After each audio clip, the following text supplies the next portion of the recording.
Well, good evening, everyone, and welcome to another edition of Blue Sunday on this beautiful day in Melbourne, Victoria. And I'm joined, of course, by Steve Khatib. Steve, good to see you, mate.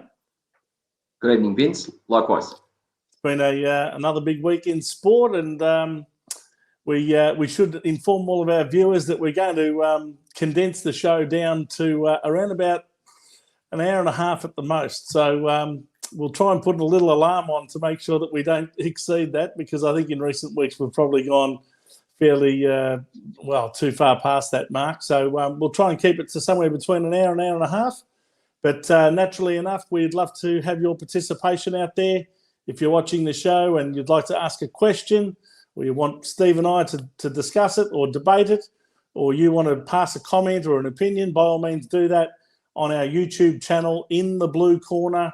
Look up Blue Sunday. Don't forget to like and share and subscribe to that channel, and you'll be able to get all of the notifications about our shows coming up in the forthcoming weeks. You can also do it via our Facebook page. If you want to leave a comment there, Steve will put up all of the relevant ones up on screen here tonight. And, he's pretty reasonable. So long as you've got something meaningful to say or something that will contribute to the show, he'll usually put it up. So it's been another big week in sports, Steve, and big news coming out of the Carlton Football Club, our beloved Blues. Our number one player, I don't think there'll be any doubt about that now, Sam Walsh has signed a 4-year extension to his contract. And, of course, he was still contracted for this year. So, effectively, it makes it 5 more years from now that we're going to see Sam Walsh run around in the number 18 in navy blue colours. It's pretty good news, isn't it? You there? Yes, it's great. Sorry, Vince, we just had a bit of latency there. That's right. It's great. Yeah, it's a good story. Essentially, we're seeing the trend with all of these young players at all clubs do this. I think that they all get up to that 8-year mark, and then their managers lock them away. They can then explore their options, and also obviously they have that time before that 8-year mark to then be able to say, okay, well, what's my currency on the open market like, and should I explore my options? What would they be, or would I be a one-club player? And it's interesting dilemmas. But look, most of these agents are locking players away to that 8-year mark. Yes, it's. I can't help but feel that it's planned to expire when Sam becomes an unrestricted free agent. These managers know what they're doing. I noticed Sam in the press conference was asked about whether that was, done deliberately to coincide with when he becomes an unrestricted free agent. And he said, "Oh, no, it's got nothing to do with it." And I thought, okay, whatever you say. It's funny how they all do it, though. I think Harry Mackay signed a 2-year extension last year. So coincidentally, his current contract will expire when he becomes an 8-year player. So most of them are expiring around about that 8-year mark so that they can explore their options. And even if they do stay at the club that they've been playing at, naturally, they're going to be fielding offers from all sorts of other clubs and can use those offers to, negotiate themselves a pretty good deal with the club that they're already at.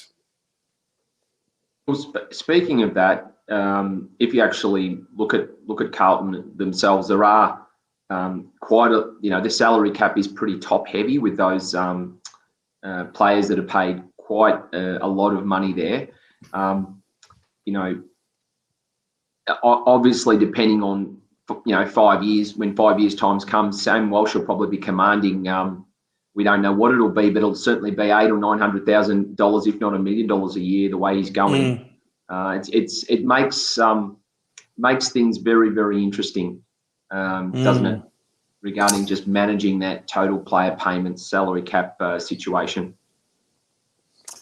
Yes, indeed. I think. Are you there, Steve? You just seem to have dropped out. I think I might be here on my own at the moment.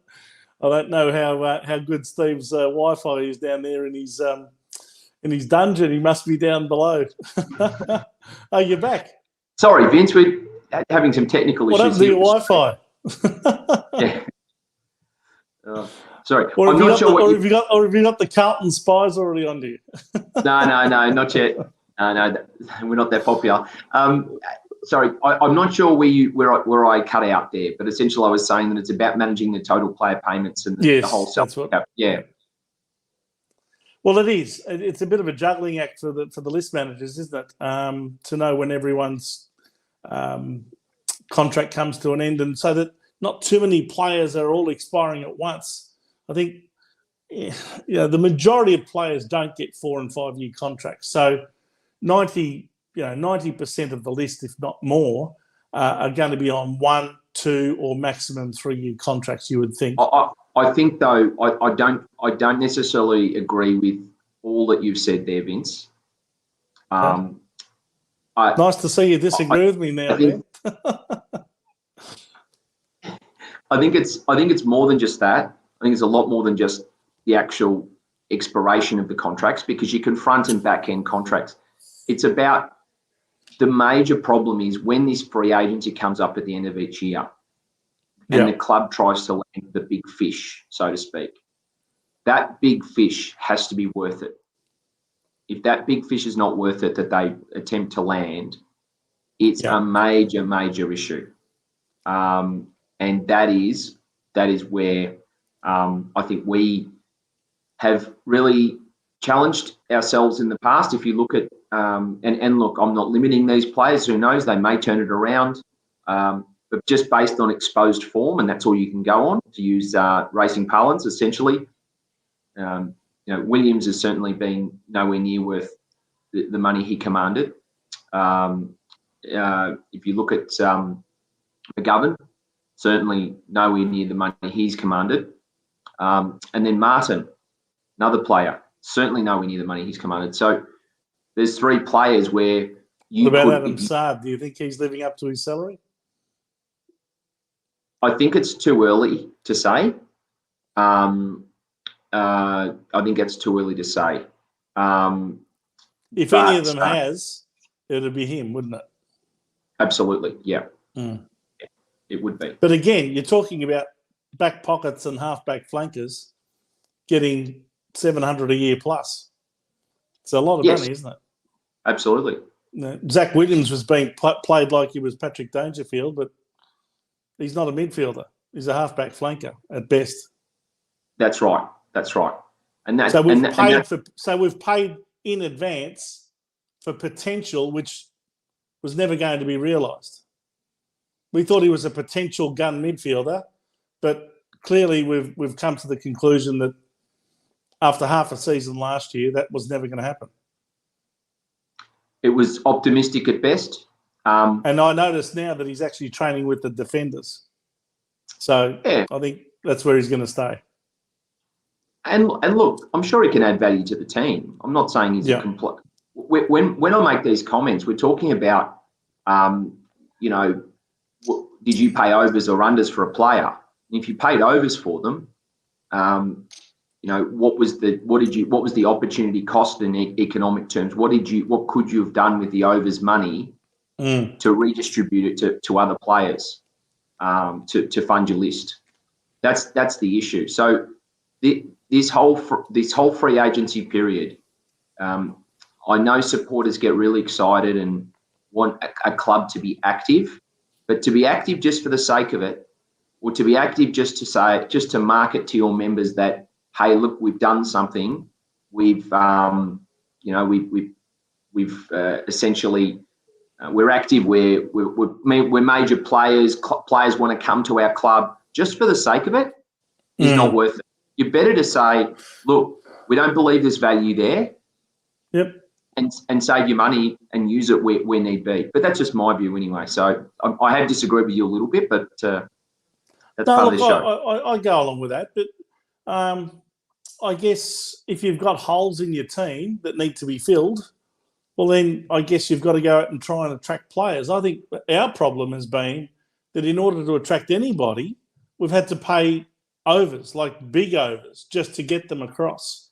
And I think in a lot of ways that's very unfair on some of the more loyal players who have been with us from day one, who may have even, agreed to take a bit of a haircut on some of their packages in the past in order to facilitate the salary cap.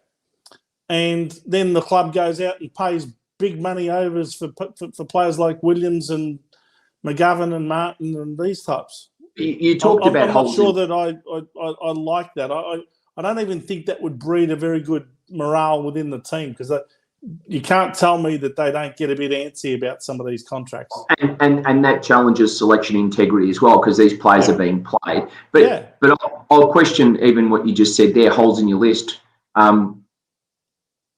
Weakness. What I mean, weaknesses in your list. Okay. So Martin's not proven where he is. Don't get me wrong; they've all got great YouTube highlights, right? So do we, right? But essentially, I don't. I was talking about this program. You missed my joke. Okay. I'll speak for myself. No YouTube highlights for me. Anyway, okay, so you look at it and you say, okay, yeah, great, on their best, certainly they're fantastic, but the actual consistency to go harder and longer and do it week in and week out isn't there with a lot of those players. And that's why their opposition clubs have been, I wouldn't say happy to give them up, but certainly not trying to match offers that we had made for them. So true. There's 3 players there, so our strike rate's pretty poor. People could say, yeah, Steve, you've been critical. Well, not really. We've basically failed nearly every time we've tried to pick these players up. Now, let's hope Adam Shearer is going to be an exception to that rule, and he is worth it, especially considering, obviously, we had to give a first-round draft pickup for him. Yep. But at the moment, it's been... Well, we essentially had to give away pick 6 for Adam Shearer, and last year we gave away pick number 8 for Adam Sard. Yes. I'd say Sard's been the most successful. And they're both big money contracts. So yeah, Sard's probably impacted the team, in my view, the most. I still probably think he underachieved last year slightly. Yeah, he's not being compared to very much that's going to challenge him, though, is he? I mean, I don't even know that Adam would have played in the same, or to the same standard that he played when he was at Essendon. I'm not quite sure that he was there last year. I'd like to see him go up a notch or two this year, that's for sure. Absolutely. He had some good moments. I think he had a goal against the Adelaide Crows from memory at Marvel, which was a beautiful running goal. But they were few and far between those moments, and quite a lot he was found out defensively. These guys look good when they've got the ball. It's when they don't have the ball that a lot of their weaknesses show up. Yeah, well, I agree. I agree with that. I wouldn't just say that Sard's been shown up defensively. When he runs forward, as great as the metered gains stat looks, he can often not use the ball or bomb the ball. Yes, he's gaining territory for us. Turning it over as well. Absolutely, and it comes back with interest, doesn't it? We've got a comment here. Vince, did you want to read that one out, or did you want me to do it? Go for your life. Okay, so Vince and Steve have enjoyed the show thus far. Very good. Thank you, Goz. So you're the one, Goz. Steve, your point of consistency. You're the one that likes our show. Your point of consistency is spot on. The word alone has been the absolute sum up of the team's performance these past 20 years. Inconsistency, that's right. Absolutely. It has been. And that's where good teams find a way to win, and their worst performance is certainly not as there's not as big a differential is there between their worst and their best performance. It's that consistency. Yeah, absolutely. For sure. Let's hope that with the addition of Chera and George Hewitt and Lewis Young and a couple of other younger players like Motlop that we picked up in the draft, hopefully they can add something to this team and, if nothing else, create a lot more competition for spots. I think that's one of the areas last year that was probably lacking. There wasn't a lot of pressure coming from the seconds. A lot of players were getting games week after week, even though they weren't performing. And I don't like to see that happening. That tells me that there's no, development of players underneath the best 22 or the best 25 players. You look at Richmond, right, as an example, just as one example. Players that were premiership players 1 year in the second and third premiership, they were stars. Yeah. Were out of favour and struggling to get a game. I think Brandon Ellis was at that point as one example. Yeah. That obviously they were a great side, but we've got almost an entitlement where players are just walking into getting a game. And that's not healthy. No, it isn't. The competitiveness isn't there, and these standards have to be driven from. Well, I guess within. if Motlop can, as an 18-year-old, he's probably going to take some time. But if he can, find his niche there in the forward pocket and put some pressure on guys like Matt Owies and Corey Durden and Jack Martin and others that are goal sneaks, well then I think that's a good thing. If George Hewitt can put pressure on other midfielders for a spot in the middle, that's a good thing. Same with Adam Chera. Obviously, he's going to be an automatic start, you would think. And, of course, Lewis Young down in the back line. I mean, if he's putting pressure on other guys for a spot in the key defensive roles, that's another good thing. Absolutely. I'm not quite sure who we're going to have fill that position vacated by Liam Jones, but the talk is it could be McGovern, it could be Brodie Kemp, it could be Oscar McDonald. Not sure who it's going to be, but I think the more competition there is for spots, the healthier the list will be. Absolutely. We've got one more from Goz here. He's on a roll. I've got a question. As much as the excitement of having Voss on board, as well as Chera and Hewitt and Young and co, and a new game plan in place, are we pushing the boundaries for immediate improvement, or do we, with common sense, allow a season for the boys to blend in with the changes? Well, I'll jump in and just say before you answer this, Vince, I'll throw this to you. I don't think the president provided that luxury to Michael Voss. But anyway, you go and answer it. Yes, he certainly came out and made his expectations pretty clear from the start. We expect to make finals. I have a feeling that Brian Cook might have tried to pour a bit of cold water on that, but nevertheless, once you've uttered those words, you've uttered them, haven't you? Look, I think that we should expect improvement. That should be a minimum. If we end up finishing lower than our 13th position of last year, that would be definitely seen as a failure. If we only hold ground and finish in that same sort of 12th or 13th spot on the ladder, again, I don't think that's going to be seen to be good enough. We have to see improvement. Whether it means a spot in the finals or not, who knows? I think some people, if they see us get to 9th or 10th, would see it as improvement and acceptable. It sounds to me like the board's made its expectations clear. It expects to make finals, and if it doesn't, or if we don't as a club, then it'll be seen to be a failed year. But I've got a feeling that if we only just miss out on finals, they'll still put that positive spin on things and top up the hope tank at the end of the season that the following year will be better. I think we need to be realistic, and we haven't just got a new coach. We've got a whole lot of assistant coaches as well. Yes, of course. So I think that it's really it takes time for these things to absolutely gel, doesn't it? I mean, you're right. It's not just Michael Voss replacing David Teague. It's Ashley Hansen. It's Dave. What's his name? Tim Clark coming. I was about to say David Clark. Tim Clark coming back to the club. Aaron Hamill coaching the defence. So it's going to take a while for everything to gel. But you'd like to think that if Voss has got his game plan and he communicates it well to the players and the other coaches back up that game plan in the way they instruct their various lines, whether they're coaching the attack or the defence or the midfield, well then hopefully it should see us improving. Yeah, I agree with that, and I think that it was very probably naive of Luke Sayers to come out with that comment.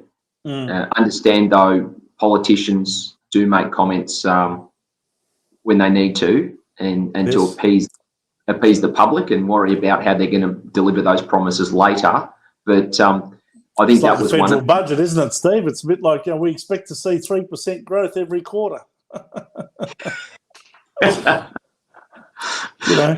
Just before a federal election, we expect unemployment will go down to less than 5%. Oh, gee. It's amazing how people just make promises so readily.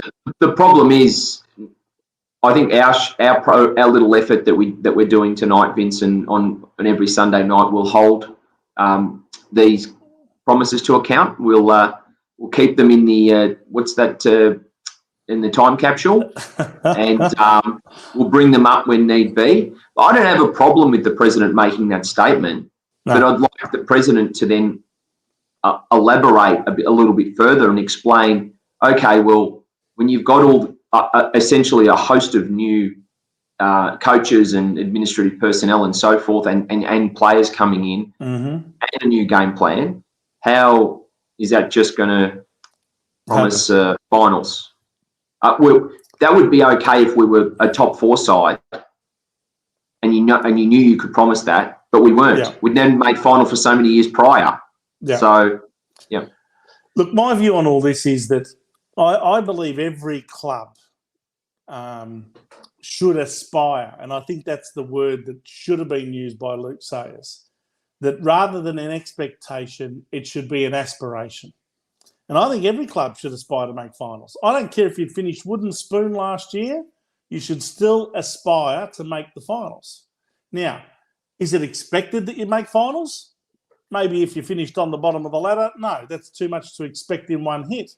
But to aspire to finals, if you're not aspiring to make finals as a football club, well then what are you there for?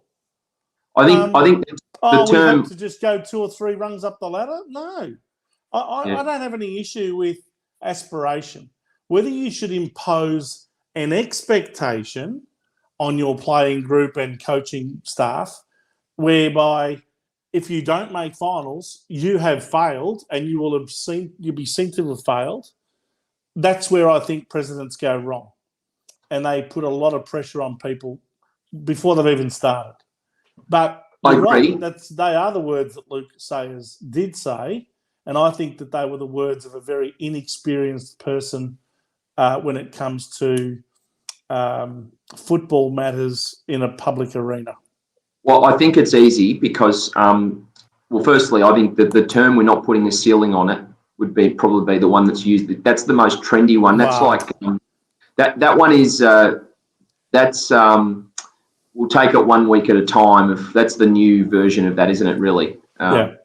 Well, I'll tell you an example. The most recent example of a club that finished towards the very bottom of the ladder, but never stopped aspiring to make finals and eventually get a premiership, and that's Melbourne.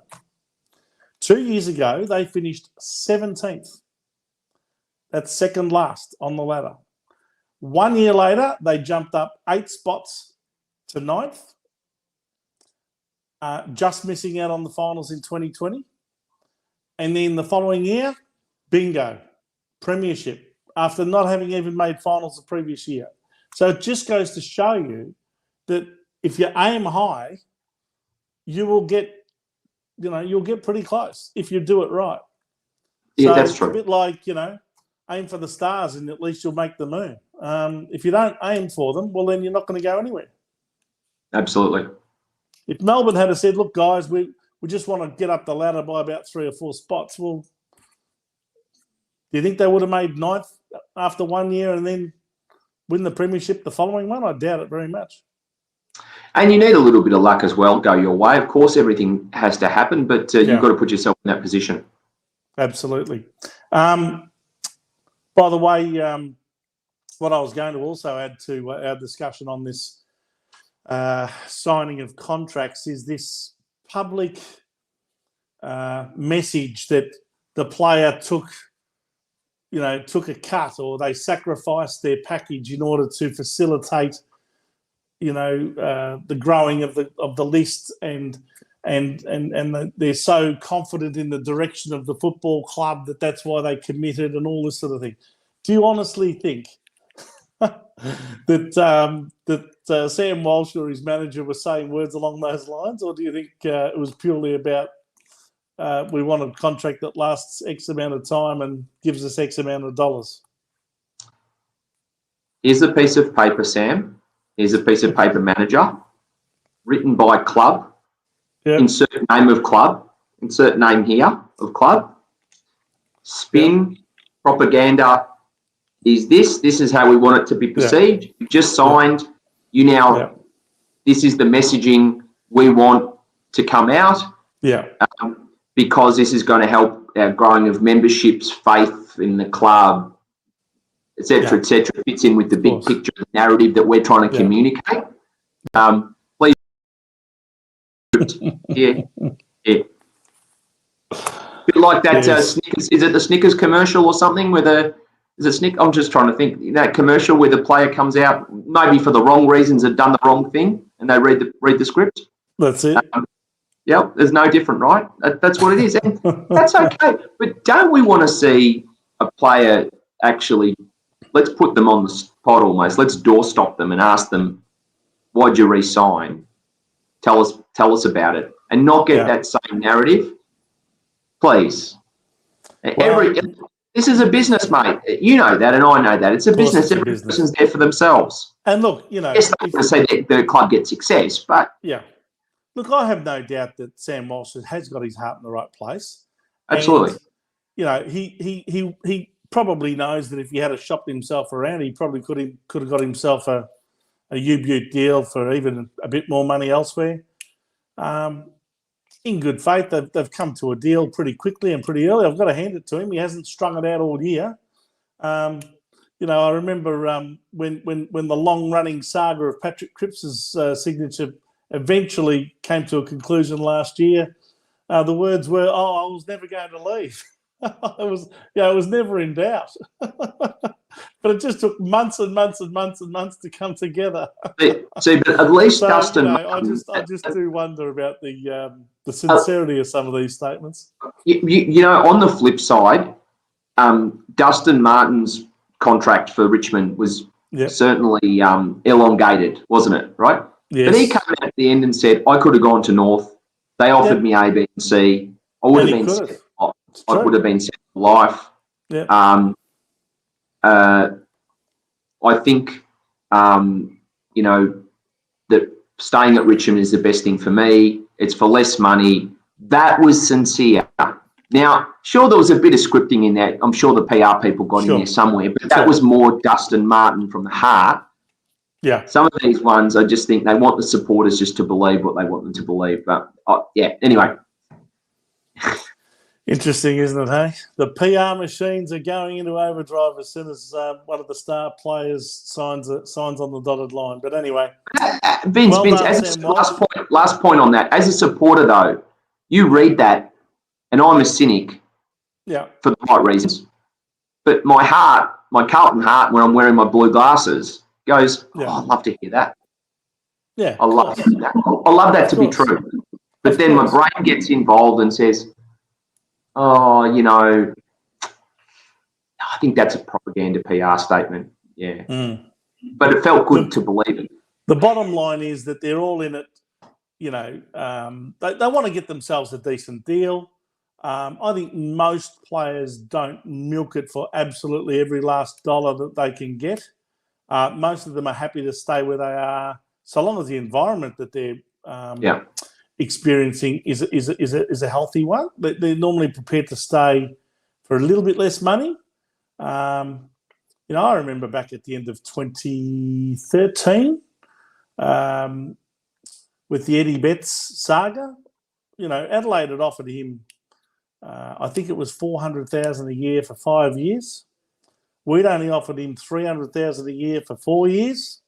So if you do the maths, it's $2 million versus 1.2, and I think he would have been happy to stay for halfway between one and the other over a 4-year period, but the club said no.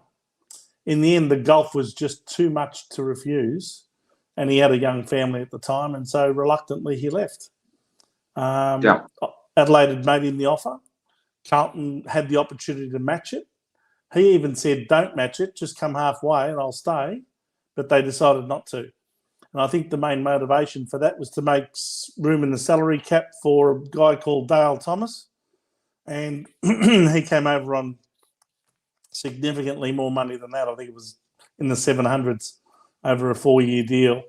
And we all know how that finished with Eddie. So, you know, in some cases, the players are prepared to play ball and do the right thing, but there's a limit to how much the I was never going to leave factor comes into it. If the golf is just too much between what's on offer elsewhere and what the club's offering you, you know, sometimes the money is an issue. Yeah. And at least sometimes they're prepared to admit that. Some players. Yeah. They generally admit it when they're leaving. But yeah, anyway. Interesting discussion. If any of you have got any comments to make or opinions to share with us, please don't hesitate to send us a comment on the Facebook page or on the YouTube channel in the Blue Corner and Blue Sunday here live every Sunday night at 8 o'clock. I've also got to make mention, Steve, I went along to the memorial service for the man that I can personally say is the greatest president that ever presided over our club, John Elliott. There was a lovely memorial service that took place on Friday afternoon there at Icon Park, and it's a great credit to all who were involved in putting that together. Some great speeches as well. I really enjoyed Jeff Kennett's speech. He actually challenged Luke Sayers to put John Elliott's name back up on that stand, which used to bear his name, which now is called the Carlton Heroes stand. He publicly challenged him to put it back. And it'll be interesting to see whether Luke Sayers decides to honour John Elliott's legacy by doing that, or whether he's going to ignore that call altogether. But there was certainly a who's who of, I guess, former Carlton people, former Carlton players, coaches, administrators, as well as politicians from the Liberal Party and, in fact, the opposite party in some cases. But, yeah, just a great gathering of people to honour a very colourful character and a great president of the Carlton Football Club, arguably the greatest.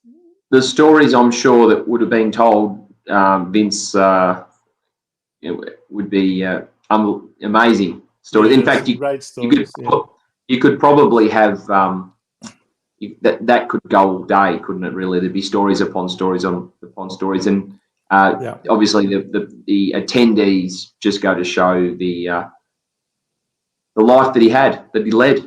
Yeah, in many levels. Well, look, I mean, everyone's got their flaws, and you know, not everyone agreed with everything that John Elliott did. But there's one thing that I'll always be able to say, and that is that I don't think any other president encapsulated the spirit of the Carlton supporter better than he did.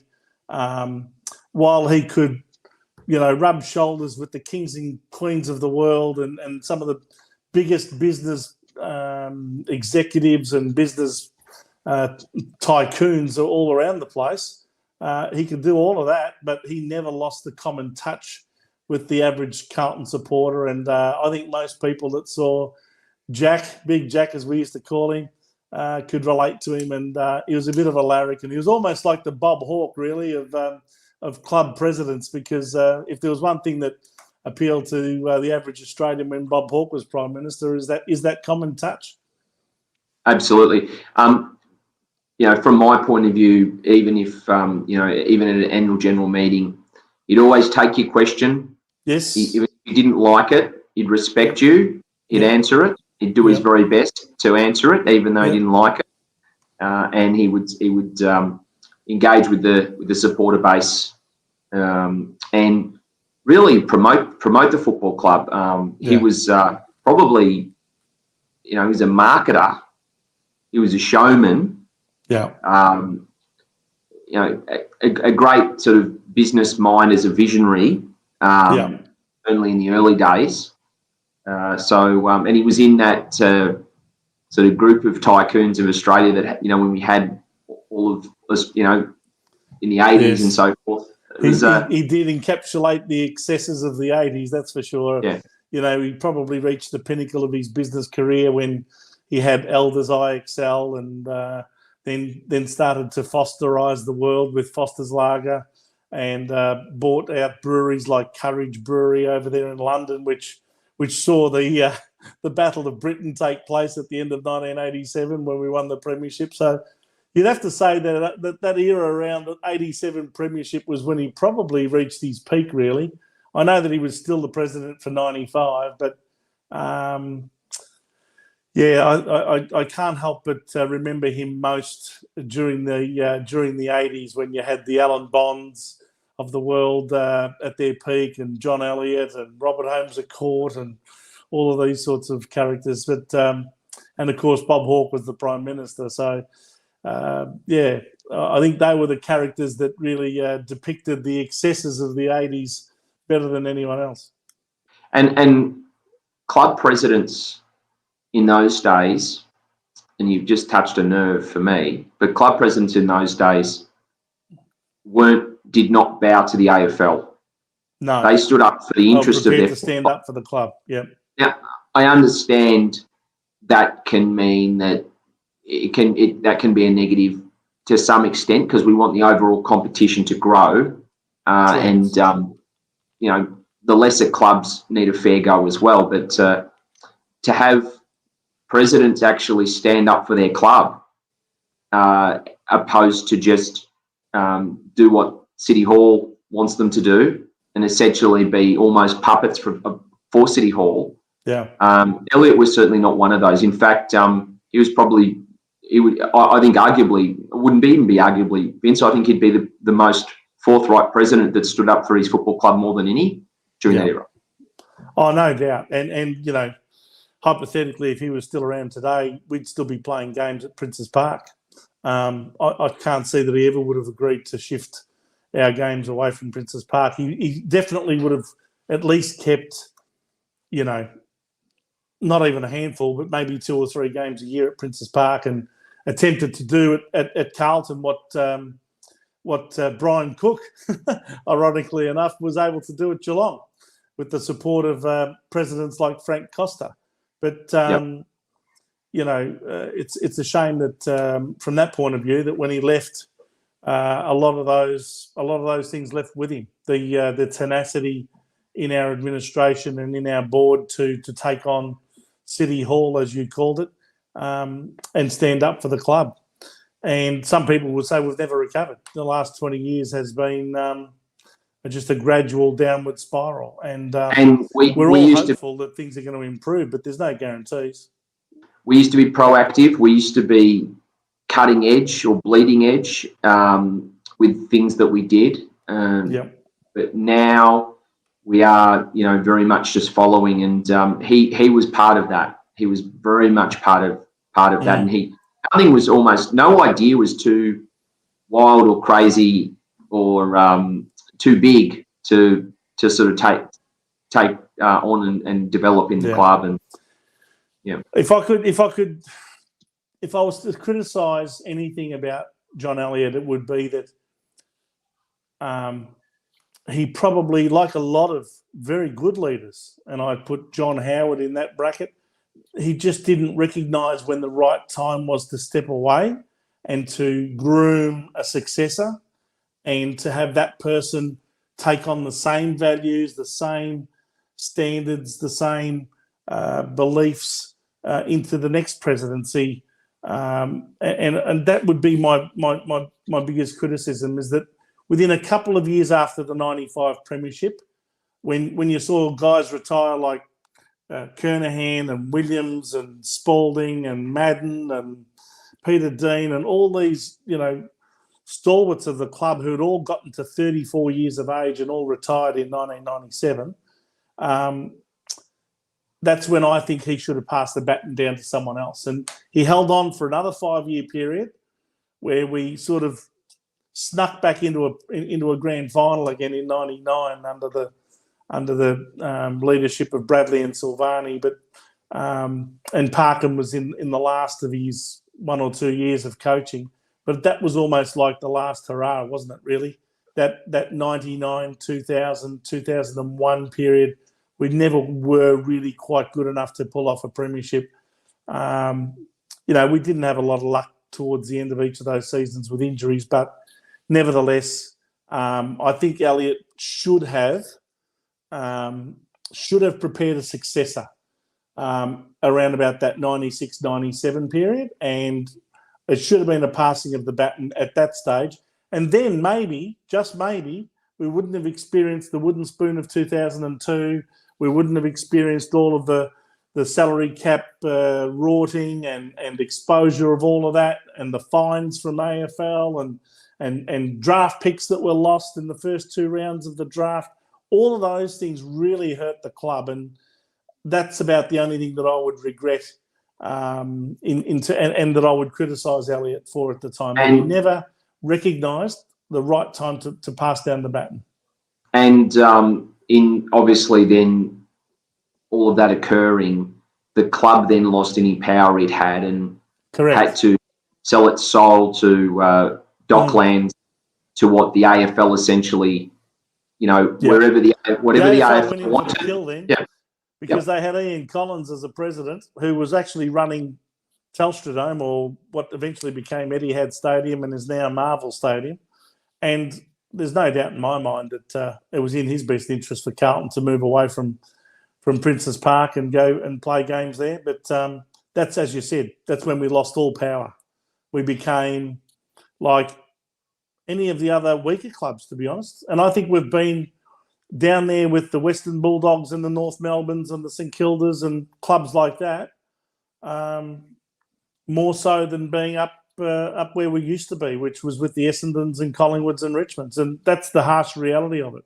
I think Hawthorn and Geelong have probably taken over in the power club bracket. And we, in the last 20 years, we haven't been anything like that. So that is the reality, whether you want to acknowledge it or not. Oh, absolutely. And I think we've discussed it in previous programs about fixturing games and time slots and all of those sorts of things, and how vulnerable Carlton is to that fixture and to be essentially just a pawn in the whole scheme of the league, opposed to actually being able to request at which ground they play their home games. Just as a simple thing like that, they don't have that. Well, I'd like to think that we still have a very powerful brand. I mean, that CFC still holds a lot of value in more ways than one.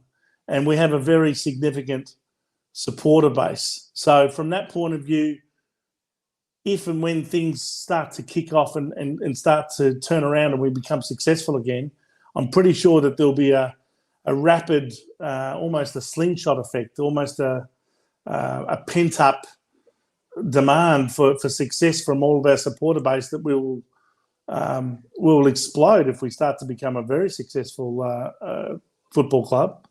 Because there's been a lot of lean years there for a lot of people who would love to get behind the club and support it. But we've seen 20 years of mediocrity now, so we just hope that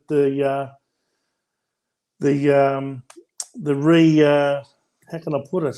The Renaissance. No, I was going to say the reorganised board.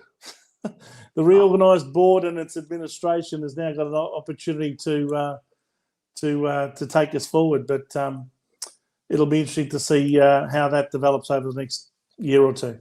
Needs to happen pretty soon, otherwise we lose a whole generation of supporters. Well, that's the big question, isn't it? Have we lost a generation of supporters? Well, I can't believe,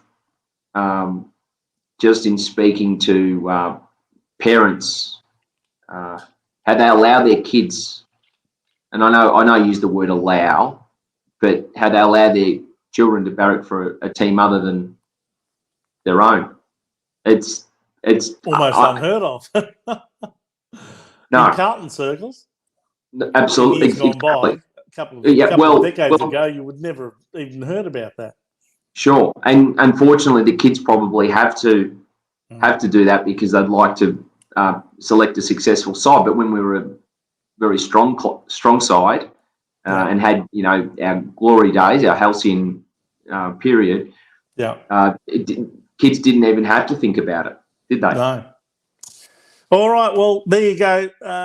We say valet to John Dorman Elliott, a great president and a man who really put his heart and soul into the Carlton Football Club.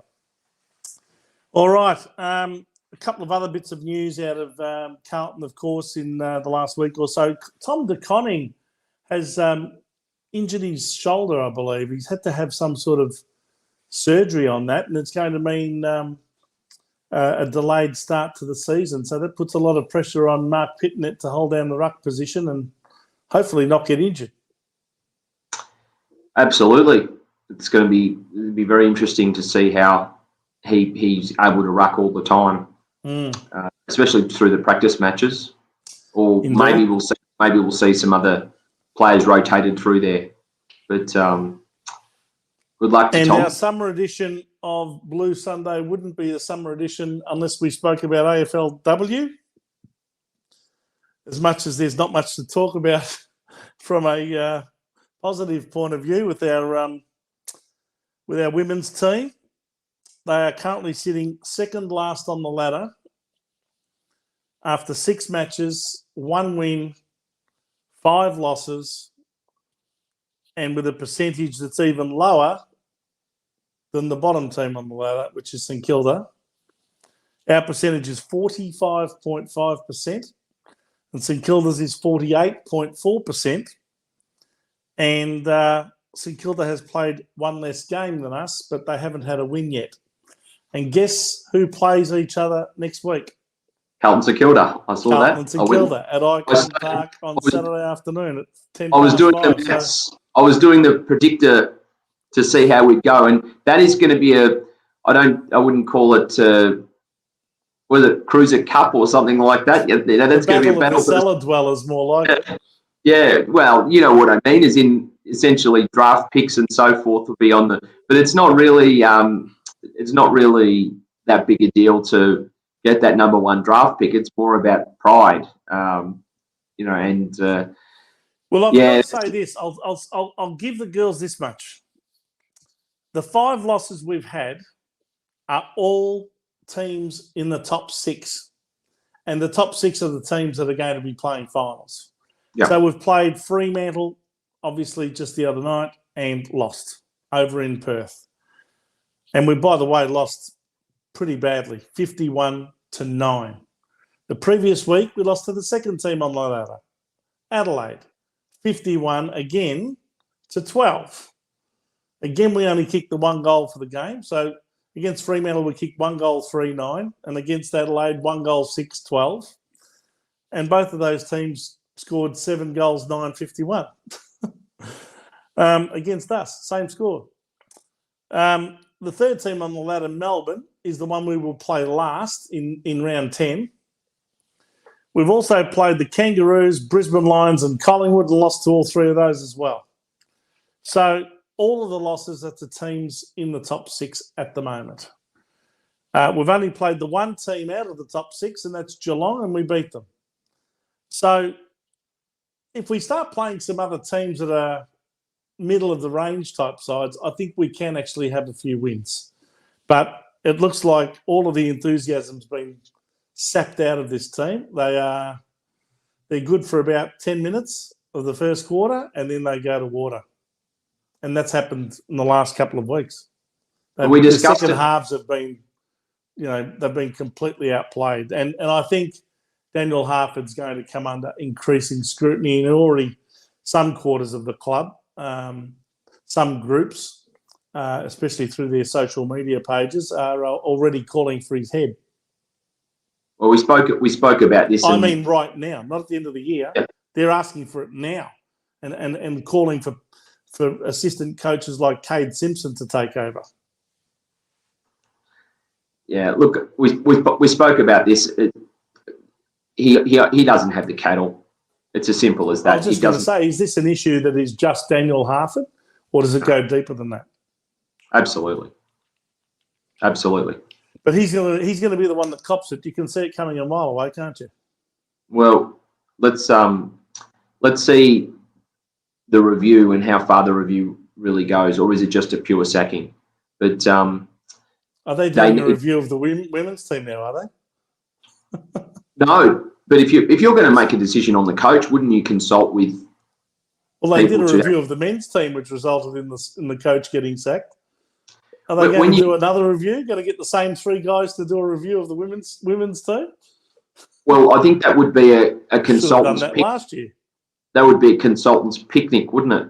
If you could do a review upon review upon review, it's consultants got lots of billable hours there. But at the end of the day, any sacking, there has to be a review, because you'll have to speak to everybody and actually determine if the individual is actually not performing. Yeah, that's right.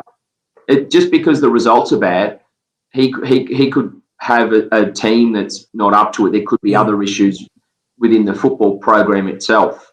But just sacking the coach, and we've spoken about this, is very shallow and short-sighted. We spoke about John Elliott before.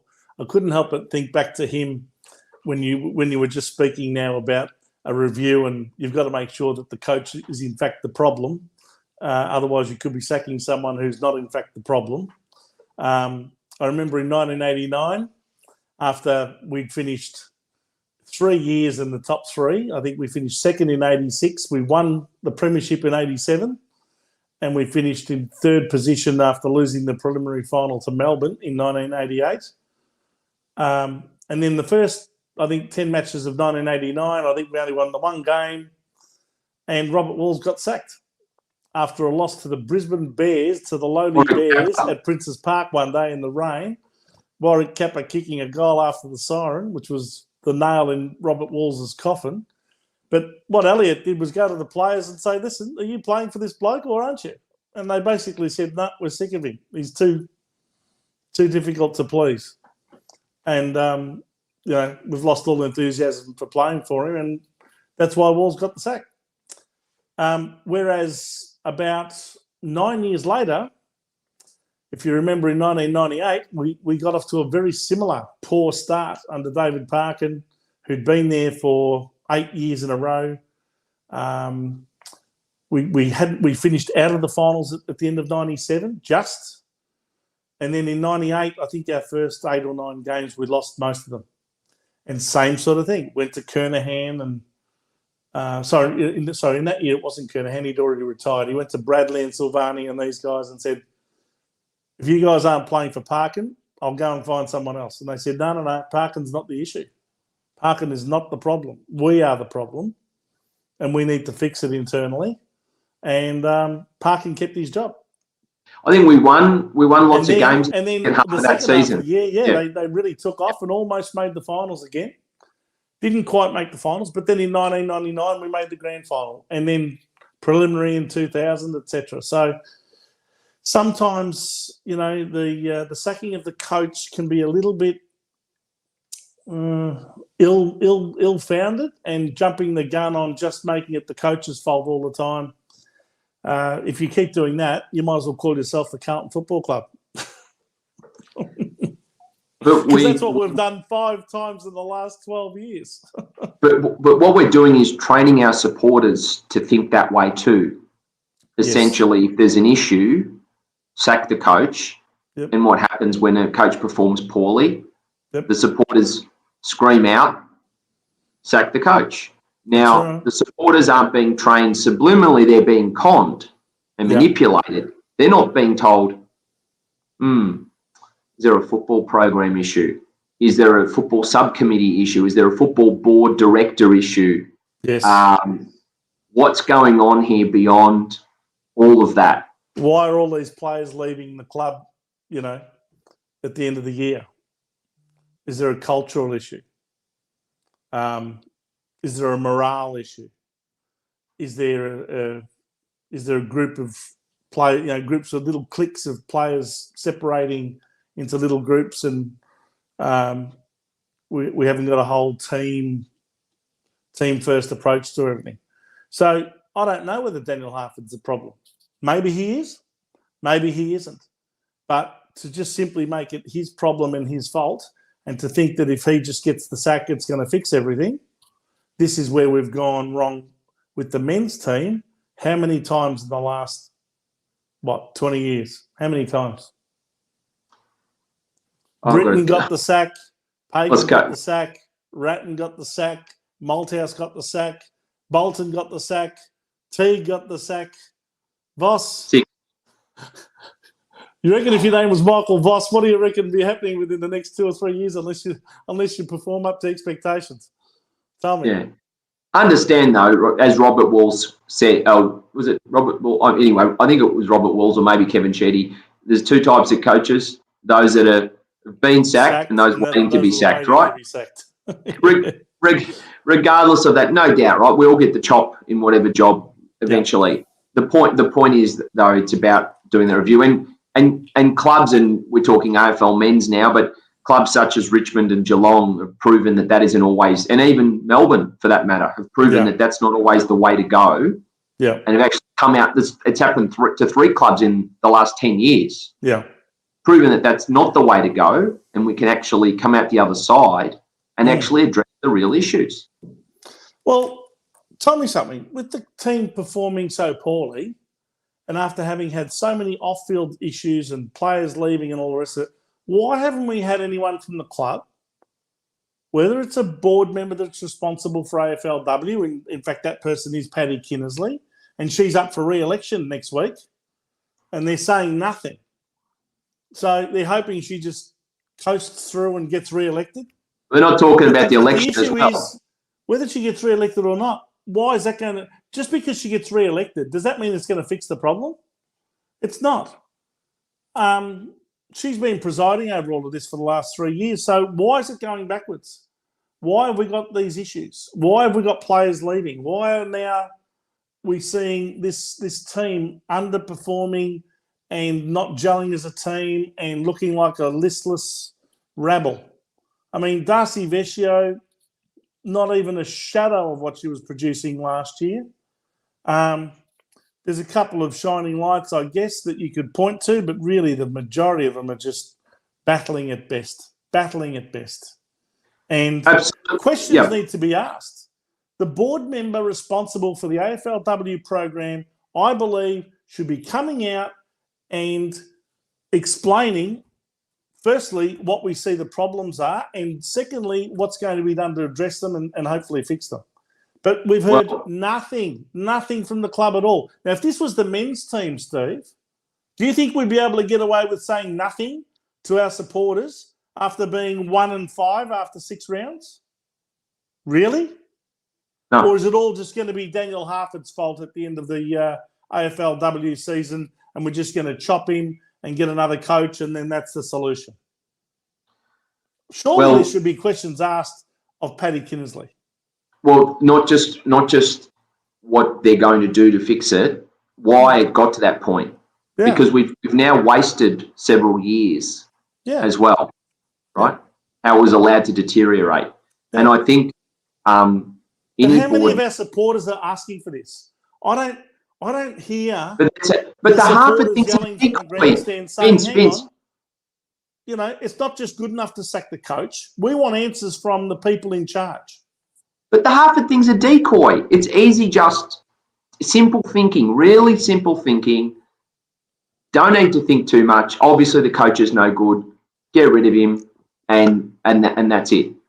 Now, I think a lot of people would love that just to be the truth. But if there are deeper issues, the new coach will be set up to fail as well. Yeah. And that's the last thing you want. Can I ask you one other question about this? Do you think it's appropriate that members of the Carlton cheer squad are calling for the sacking of Daniel Harford? Is that their job? Is that something that you believe cheer squad members should be able to express and to call for? I think you can. Or should they be able to say what they think and have total free speech like anyone else? I think free speech it's my view. However,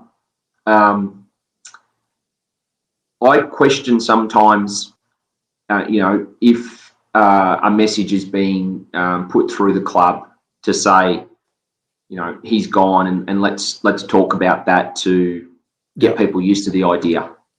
But I do believe. So in other words, start preparing the natives for what's to come, almost conditioning everyone to expect the inevitable outcome. Without sound, well, that's the PR machine, right? That's how it works. That's essentially how it works. Now, but does that mean you can't have free speech? Absolutely not. You say what you want. Sack the coach. You're a member. You've got the right to say that. But so does that mean if after 4 or 5 rounds of the men's season, and we're 1 win and 4 or 5 losses, that cheer squad members would be just as entitled to call for Michael Voss's sacking after 5 rounds? I think you use the word cheer squad members. I think let's not just talk about it. Let's not say just that. Let's talk about Carltonians. Let's talk about other Anyone clubs who's aligned with the club. Well, again, this was proven last year. The messaging got put out there. Daniel Harford, we're behind you, 100%. You're great. The players love you. You're one of them. You give them a cuddle. You're on their page. All that sort of on the same page as them. Yeah. And then come June, it was like 180 degrees. All the members, when that review got announced after the West Coast loss, and the president was announced that that did you say Daniel Harford or did you mean David Teague? David Teague, sorry. Yeah. You said Daniel Harford. Oh, pardon me. Sorry, I'm switching. I'm switching. Yeah. Well, some people think that Daniel Harford is the David Teague of the women's team, and basically, dead man walking already. So, yeah, it's easy to make that mix up. But yes, David Teague was absolutely. And then the club put the messages out there, and it wasn't just putting the messages out there. They didn't do anything to guarantee him his job either. They didn't do anything to. So back him. They didn't really back him. No, and then the members turned on him. Now, whether you think he was the best coach for the job or not, it's not the point.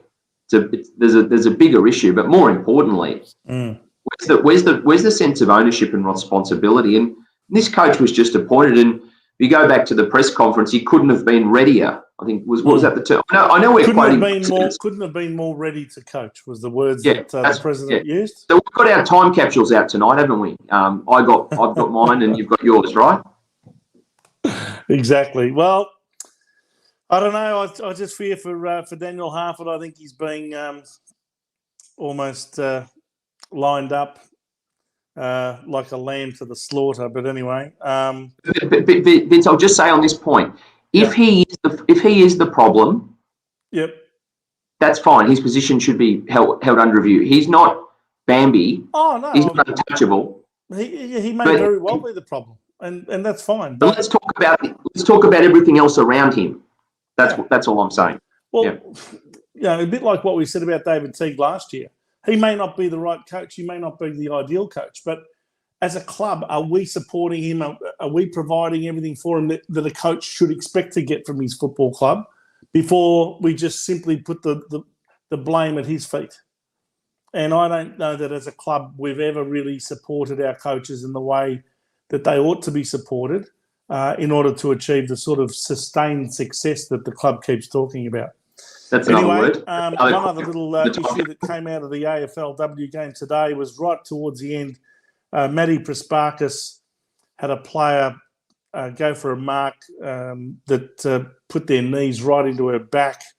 I'm not sure whether she's going to be okay for next week, but apparently she had some scans done after the match. She did run back out onto the field after a few minutes off the field, but then they rushed her to hospital and got some scans done. So not quite sure how Maddie's going to pull up for next week's blockbuster against the Saints in the bottom of the ladder clash. But geez, you wouldn't want to lose that match if you're Daniel Harford. Otherwise, I reckon you might as well resign after that match if you lose that one. There's a lot of history between Carlton and St Kilda, Vince, and I know St Kilda hate us. Yeah, well, they haven't won too many games at Princes Park over the decades. I can assure you of that. So let's hope that trend continues next week. I am actually very confident that we will beat St Kilda next week.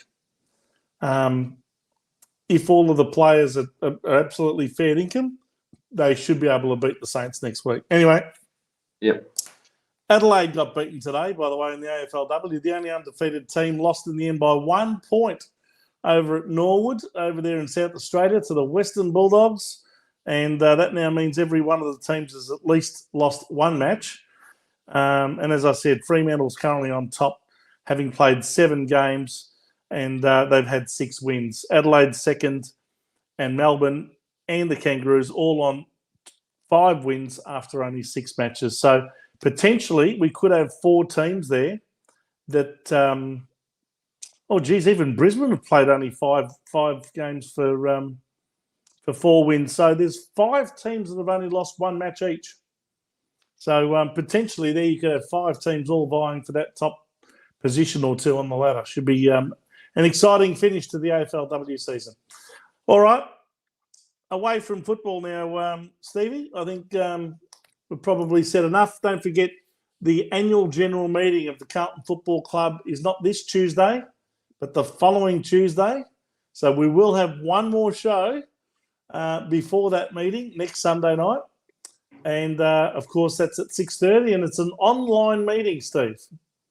I recall back in August, the club postponed its 17th of August extraordinary general meeting because the club said it was not appropriate for members to have to vote on a constitution and to have all these issues discussed online. It should have been something that we can all gather in person to discuss and debate, and that therefore during the middle of a lockdown, it's not appropriate to have this meeting now. We'll do it at the next annual general meeting.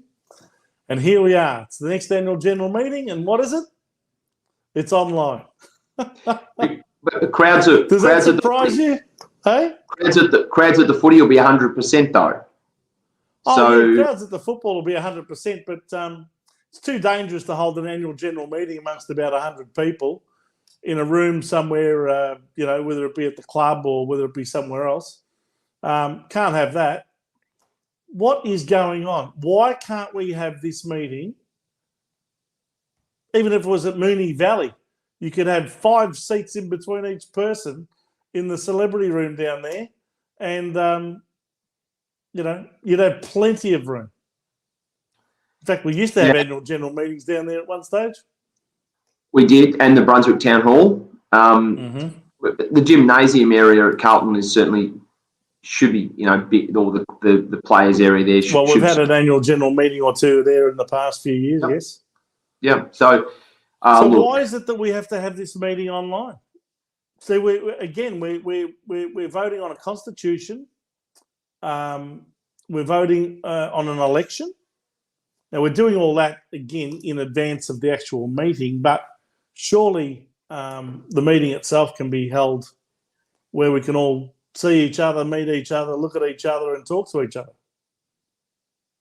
Have to have it, or why have they scheduled it that way? Because what do you think?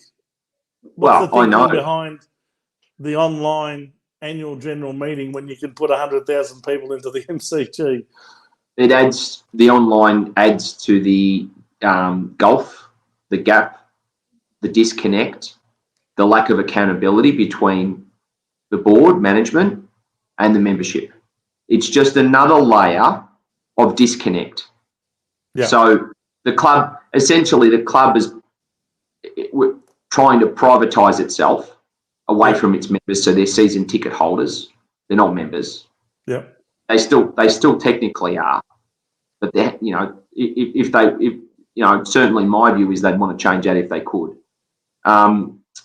They place a meeting such as this online to allow really very little accountability when a question's asked for a response. The questions will be submitted prior. Yeah. Most people won't, go to the effort of logging in or doing all of the relevant things because it's just too hard from a technology perspective for some people. I think that the board members themselves don't have to face the wrath of any questions from the members themselves, and I think that the whole purpose of meetings is that the emotion is there and the questions are asked, and opposed to them just being read out and answered. The meeting is held very late in February, essentially very close to within a few weeks of round one. So the focus of last year and, the tumultuous circus that it was, we were a public laughing stock last year. There's no question about that. And there's people have almost forgotten about that or been tried to have that forgotten, yet really that still needs to be reviewed and discussed, because we're talking an annual general meeting is a review backwards in what had happened in the previous 12 months. That's right. As much as you want to paint the picture forward, we need to review backwards so we don't continue to repeat the same mistakes again. Just being positive for the sake of positivity is no good either. And look, it's probably cheaper for the club. It's less confronting. It's less confronting as well from board members that maybe don't like questions that are addressed to them. I'm really worried. I'm really worried because I think that where does this start and stop now? Does this mean next year they'll do the same thing? The year after, the year after, they may spin this and say, you know what? We've had such a great response from the online meeting that we believe now going forward, this is the way to conduct meetings. So everybody, doesn't matter where you are in regional Victoria or around the country, you have the chance to tune in. Now, am I against that? No way. You could have the annual general meeting televised. You can have your people that are sitting at home that want to join. They can submit their questions, but you also need to provide an area, a live area, for members to attend. And they can be both done very well simultaneously. Yeah. And the question's got to be asked, why isn't it happening simultaneously? And I think the answer lies in what you said earlier. Whatever suits the board best in terms of lack of accountability, lack of transparency, etc., etc. It's not interested in being accountable to its members. It's not interested in being transparent to its members. And their behaviour in recent months has proven that. So I guess some of us that take interest and greater interest than the average member in these sorts of matters, it's incumbent upon us to keep shining a light whenever we see the board misbehaving or, in our view, not acting in the best interest of its members. And, yes, it's such a shame that really with a membership of 80-odd thousand people, that on average you don't get more than about 100 people turning up to an annual general meeting, even if it is in person. Well, as I said to you, it's not promoted though. I mean, the club want these things. This is a headache. An AGM is a headache for the club, the way they see it. This is a procedural thing they have to do. Yeah. But the last thing these people want is to turn up and have to, face the average member and listen to them, tell them how they could improve or give them feedback, whichever way that is. Or explain how in the middle of a pandemic they managed to pay off $6 or $7 million worth of debt. That might be a question that's coming up in that AGM in about 9 days from now. Anyway, let's move on, shall we? We've only got about 15 minutes to talk about soccer, golf, and whatever else you wanted to discuss. Let's just quickly go back over the week in sport. Of course, last week we had a couple of Aussies in contention. One in Saudi Arabia, Cameron Smith, fantastic finish, finished equal fourth. still finished 4 shots behind the winner. He was 4 shots behind them at the start of the round and ended up being 4 shots behind them at the end. But what a year he's having, Cameron Smith, and he's in the top 10 in the world. How good is he? He could be Saudi Arabia.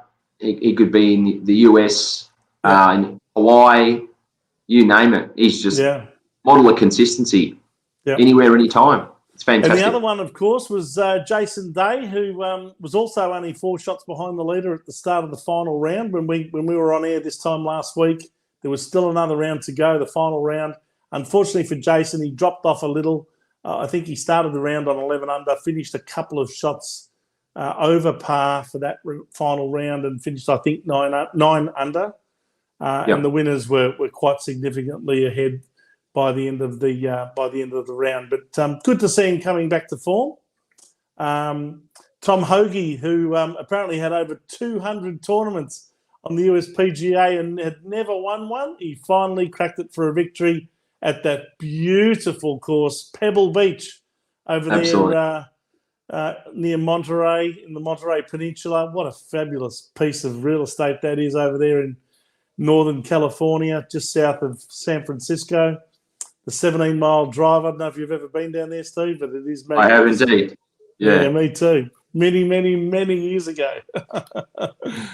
But, hey, how good was that, eh? The tournaments are really hotting up. And now we've got another tournament where Adam Scott is in the field, and so is, I think, Matt Jones. I think Matt Jones only just made the cut at 2 under, but Adam Scott comfortably at 6 under, but he's a good 8 shots, I think, behind the pace, isn't he? Yeah, Brooks Koepka, and he's sort of really essentially playing just fantastic golf there. I've been to this course too, Vince, the Phoenix Open, and you see all the grandstands. It's a stadium course, so you've got... Oh, that's the Phoenix Open in Phoenix, Arizona. Yes, that's right. Yeah, so you've got a stadium course, and it's just got mounds and an amphitheatre essentially set up around every hole. Yeah, around the holes. Yep, the grandstands go in. Did you see the hole in one last night? I did. Oh, my goodness. I'm trying to remember the young bloke who hit it, but can you imagine the hollering and hooting and hollering that would have been going on around that hole? It would have been a mess, wouldn't it? They were throwing beer bottles and cans everywhere, weren't they? They get liquored up on that hole. Look, the Phoenix Open is the biggest event in the city for essentially, and they does support a lot of charities, and they get something like a few 100,000 per day attend. So it's just crazy. But the course is set up, as I said, with an amphitheatre set up, so it's huge. And remember Tiger Woods would have been 30 years ago, or 20 maybe odd years ago now, had the same hole in one on that hole as well. And they all went berserk. Yeah, absolutely. But geez, he's a cool dude, this guy in front at the moment. His name's Sahith Theegala. Yes. And he's from the USA, but I'm not sure what his heritage is. But he's at 14 under par with a 1-shot lead over Brooks Koepka, who's already won this tournament twice before. And then there's about 4 players behind him on 12 under, another 5 on 11 under. So Adam Scott's back in 29th, or tied for 29th on 6 under. You would think that 8 shots behind the pace is just a bit too much to make up. But he could, if he had a nice, solid, 64 or something like that, he could probably finish closer to the top 10. Yeah, absolutely. I think he'd be looking at maybe even top 5 potentially, but he'd need to have a really low score. And there are plenty of birdies out there. But how good is it that we've got guys like Cameron Smith, Jason Day, Adam Scott, absolute champions in golf now, and doing so well on the international stage. It's just sensational. Yeah, it is. It's we're very lucky, and every week we seem to have a player around that top 10 mark contending. So that's great. Interesting too, Steve. I just should say this quickly about the European Tour. It's no longer called the European Tour, of course. It's called the DP World Tour.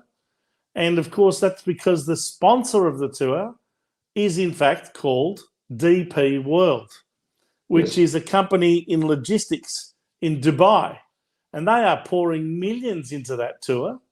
And the prize money is quite significant on a lot of those in a lot of those tournaments, and they're not just in Europe. So really, the European Tour, I guess, in recent years was inappropriately named the European Tour because it did go to places like Dubai and other countries around there.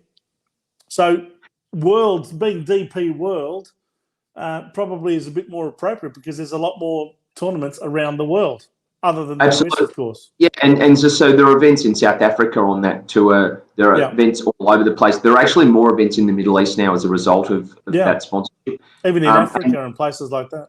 Absolutely. And they're actually paying appearance money to a lot of US players now, which is certainly not pleasing the establishment.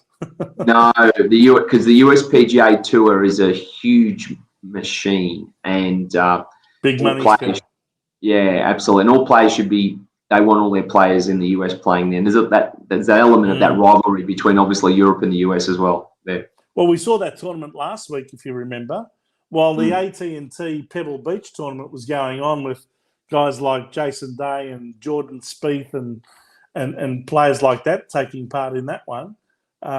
We also had that tournament in Saudi Arabia with some of the best players in the world over there. And by the way, we should mention that tournament there, the one in Saudi Arabia, what a finish. That long putt, yeah. The putt off the surface for eagle on the last hole to win the tournament, and it went in. What was his name again? Vander. I'm trying to remember his name.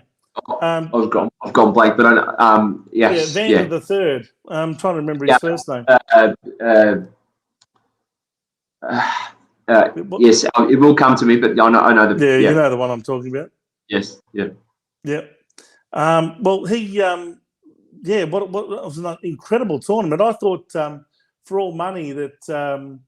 I was looking like Bubba Watson was going to win because he was a shot in front of him at the start of that hole, and it was looking like he would have to pull out some sort of miracle to win. He's probably his best realistic chance was to birdie the hole and then go to a playoff. But what a putt! I don't know if anyone else saw it, but that's one of the best finishes to a tournament I have ever witnessed in my life.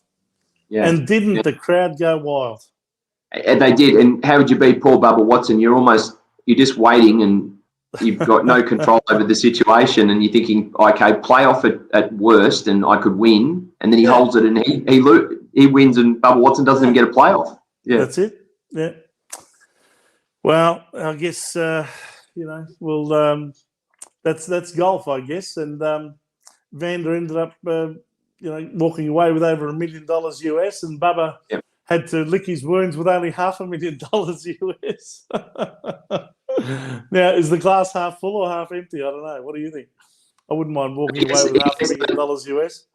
He gets those DP World points too, and they play in that final event in the year. So anyway, yes. Anyway, I was just thinking. Also. What we should also discuss is the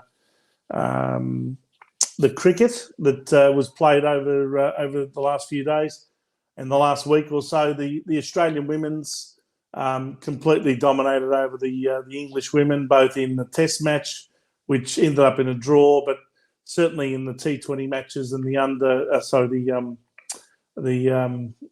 what do they call them? 1 day matches. The 50 overs aside, 1 day is they dominated there, and I think they showed their class. Players like Elise Perry really came to the fore, and Australians are just too good for the English, both in the men's and the women's this year. Yeah, tough for the English girls to come to Australia. They're certainly a bit more competitive than maybe the men, and it was they certainly some of it was more interesting. Not that would be hard at the moment. My word. Well, apart from that, of course, the Australians have been playing Sri Lanka and in the cricket, I should say. And I think tonight. In fact, they've even been playing. The Australians 6 for 164 off their 20 overs. Pretty decent total, just over 8 runs and over. And the Sri Lankan men's team is already 1 out in the first over, 1 for 3. Mm. So that's the second of the T20s. I think, we comfortably won, even though it was with the Duckworth-Lewis method. We won by 20 runs last time in Sydney, 9 for 149 off our 20, and Sri Lanka made 8 for 122 off 19 overs. So the adjustment was made, but we still won by 20 runs. So decent total this time, 164. Be hard to see the Sri Lankans beating us, I would have thought. Yeah, I would have thought so. I'd be comfortable for that, but stranger things have happened, but I think we're pretty safe there. Yeah. All right, that's just touching on cricket. And I guess, not last but not least, we should discuss soccer. We saw some interesting results in the English Premier League in the last day or so. Absolutely. Manchester United couldn't manage to pull a win off at home against Southampton, 1-1 draw. Yeah, that's right. And they've been really struggling to win the games that they should win. And to Southampton's credit, they went there with a plan and got a point out of it. Which adds to the further frustration of Manchester United. Essentially, that any hopes of the title are certainly way out of reach, but they're aiming for that those Champions League places, and they're sitting 5th, but they need to quickly get some wins to. They really do run the risk of not being able to qualify for not only Champions League, but not even the Europa League. Manchester City just cruising along up top there, 4-0 over Norwich. At Norwich's home ground. They're just a scoring machine, aren't they, this team, Manchester City? Yeah, and that would be even more annoying to the Manchester United supporters that their crosstown rivals are always winning. Yeah, and look, see that there's the case of two teams, like they're really putting Norwich to the sword, yet Manchester United are struggling with the lower sides. So Yeah, Raheem Sterling scored a hat trick out of those 4 goals. He scored 3 of them. Isn't it interesting how probably if you go back maybe 15 to 20 years ago, Manchester United were a powerhouse under Alex Ferguson, and Manchester City, I remember they were even struggling in the Championship in one league below, struggling to keep pace with not only the top teams, but even struggling to maintain their spot in the Premier League. And they dropped a couple of times, I think, into the lower leagues. But the minute you get taken over by one of these rich Arab oil tycoons, bingo, all of a sudden there's money everywhere to spend. And up the ladder you rise, and all of a sudden you can start attracting good players. Isn't it funny how money talks? There's two types of supporters. There's obviously those old school Manchester City supporters who were there through the bad times, so now they're looking at it like it's about time we had our successful era, and Manchester United can stay down there and they can suffer and watch us for a change. Yeah, and then there are the new what they would be referred to as plastic supporters that essentially have jumped on the bandwagon, picked a team such as those, and really don't know enough about the history or the struggle behind that team, but they love a winner. So it is a traditional club though, and they've been there for a long time, and and certainly with the poorer cousin or poorer neighbours of Manchester United, and things have changed. I'm not saying United are struggling, right? Let's be honest, they're 5th on the league. No, they're not. They're not exactly fighting for their spot in the relegation spot. No, for sure. No, and so this is a bad season for them. Yeah. But they're a publicly listed company, right? Essentially, they've got huge investment. The this is anything outside top 2 is probably perceived, or even top 3 at worst, is it perceived as a failure for them. Yeah. Well, we are up to round 25. Brentford had a 0-0 draw with Crystal Palace. Watford lost at home 2-0 to Brighton and Hove Albion. And the other big result, thank goodness, was Everton beating Leeds United at Goodison Park 3-0. That would have been a big sigh of relief, as it was for me, to see Everton win 3-0 and just stay away from those relegation spots for a little bit longer. There was one postponed game between Chelsea and Arsenal. And in fact, and there's some other games happening tonight, such as Burnley versus Liverpool, Newcastle United versus Aston Villa, Tottenham playing Wolverhampton Wanderers, and Leicester City playing West Ham. But look, there has been a lot of matches postponed. COVID has really struck again in terms of fixturing and having games having to be postponed, etc., left, right and centre, with players testing positive and managers testing positive and all sorts of things. So if you look at the English Premier League ladder at the moment, there are teams like Burnley who are on the bottom of the ladder who have only played 20 games. They've, in fact, missed out on 4 of them having to be postponed. They'll play their 21st game tonight.